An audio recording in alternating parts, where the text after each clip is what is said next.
안녕하세요. 정몽천무사입니다.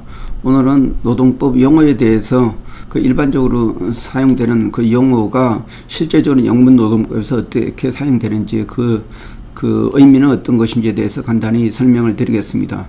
우선 근로자부터 보면은 이 근로자라 하면은 또 노동자라 하면은 사실 많은 어떤 신문에서 어떤 근로자를 노동자로 표현하기도 하고 또 근로자로 표현하게 되는데 어떻게 맞는지 하면은 보통 근로기준법에서는 그 근로자라는 말로 표현하고 노동조합법에서는 그 노동자라고 많이 표현을 합니다. 근로기준법은 실제적으로 어떤 고용관계를 바탕으로 했기 때문에 어떤 비고용인 또 고용인, 그래서 근로자 또 사용자 이런 입장에서 있습니다.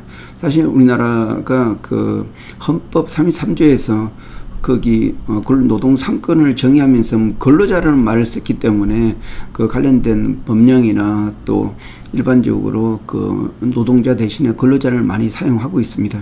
만약에 헌법에서 용어가 근로자가 아니고 노동자로 바뀌게 되면은 아마 노동자로 일반적으로 통용될 것 같습니다. 근데 지금 현재에서는 근로기준법상에는 근로자라고 하고 노동조합법에서는 그 노동자라고 많이 표현을 하고 있습니다.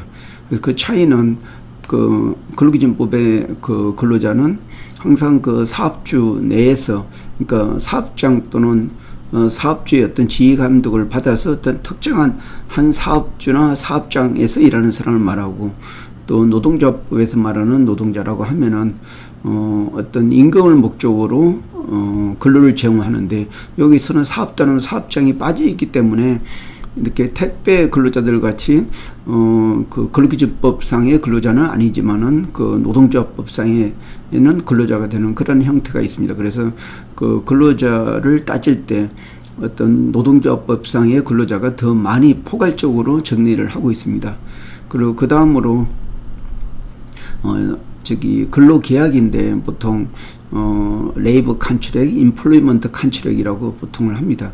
그래서 보통 우리는 하나의 근로계약이라고 이렇게 하는데, 그걸 영어로 표기할 때 임플로이먼트 컨트랙, 요거는 사실 고용을 전제로 하는 계약이고, 레이버 컨트랙 이 부분은 사실 근로기준법의 용어가 그 근로계약이라는 말이 레이버 컨트랙도 했지만 엄격히 따지면 고용관계를 가지고 있기 때문에 임플로이먼트 컨트랙이 맞을 수가 있습니다.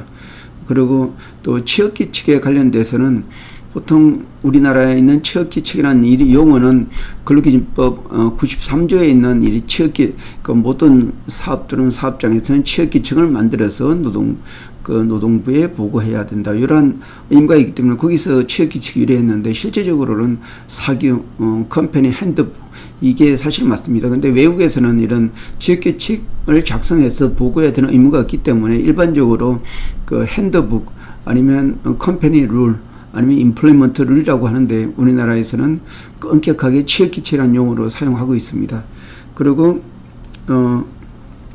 또 임금이라는 부분이 있는데, 이 영어에서 웨이지냐 아니면 셀러리나 이런 구분을 따질 때 보통 화이트 컬러 같은 경우는 셀러리라고 보고 이제 설명을 많이 하고 있습니다. 셀러리라고 할 때는 어떤 근로시간보다는 어떤 포괄적으로 일한 대가로 임금을 받는, 그 대부분의 포괄임금제 형태의 어떤 임금, 다시 말해서 이렇게 어떤 사무직 근로자들 에 대해서 임금을 줄 때는 이게 셀러리라고 보고, 근데 또 연장 근로나 이렇게 휴일 근로, 이렇게 엄격한 근로 시간을 따질 때는 웨이지로 보고 있습니다. 그래서 보통 근로기준법에서 말하는 임금은 보통 웨이지로 표현을 하고 있습니다. 그리고 특히 퇴직금 부분에 있어서 사실 우리나라 한국말은 퇴직금이지만 영어에서는 리타이먼트 페이 아니면 세버런스 페이 이렇게 나누는데, 사람들한테 외국 사람들한테 리타이먼트 페이 하면 그 리타이먼트라는 게 보통 60세에 이렇게 정년을 가지고 퇴직하는 그런 사람들 많기 때문에 이해를 못 합니다. 근데 우리나라에서는 1년 이상이면은 무조건 1년에 한 달 이상이 퇴직금을 줘야 된다, 이런 한 달 이상의 평균 임금을 퇴직금으로서 지급해야 된다, 이런 내용이 있기 때문에 이거는 세버런스 페이라는 말이 좀 더 맞는다고 할 수가 있습니다. 세버런스 페이는 어떤 고용이 중단됐기 때문에 주는 임금이다.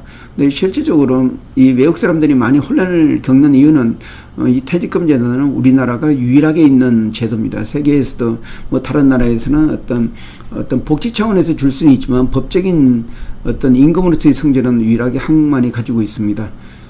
그런 부분이 있고, 다음에 또 성과급 이런 부분이 있는데, 보통 영어로 표현할 때는 인센티브와 보너스 이렇게 얘기를 하는데, 근데 외국 사람들한테 얘기할 때는 당연히 그 성과급 자체를, 그런데 우리는 그 정기 상여금 자체도 보너스 이렇게 말을 합니다. 그래서 사실 2013년 12월 달에 그 대법원 전원 합의체 판결에 따라서 고정상여금은 없어졌지만 아직도 많은 기업들이 그냥 고정상여금 제도를 아직도 사용하는 회사가 있습니다. 이럴 때는 영어로 보너스라고 할 수 있는데, 그 외국에서는 그런 보너스 제도가 없기 때문에 인센티브로 이렇게 표현을 하고 있습니다. 예, 더 나머지 관련된 내용은 제가 그 차후에 기회를 봐서 자세히 설명하도록 하겠습니다. 이상입니다. 고맙습니다.